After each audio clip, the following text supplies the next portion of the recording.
पेट को दीमक लग जाए या आदमजात को गम, दोनों ही को अमजद हमने बचते देखा कम।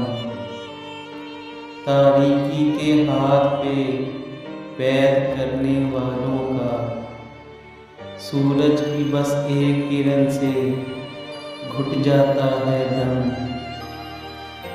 रंगों को कलियों में जीना कौन सिखाता है, शबनम कैसे रुकना सीखी, तितली कैसे रम। आँखों में ये पलने वाले खाक न बुझने पाए, दिल के चांद चराग की देखो लो न हो मध्यम। हंस पड़ता है बहुत से ज़्यादा गम में भी इंसान, बहुत खुशी से भी तो आँखें हो जाती हैं नम।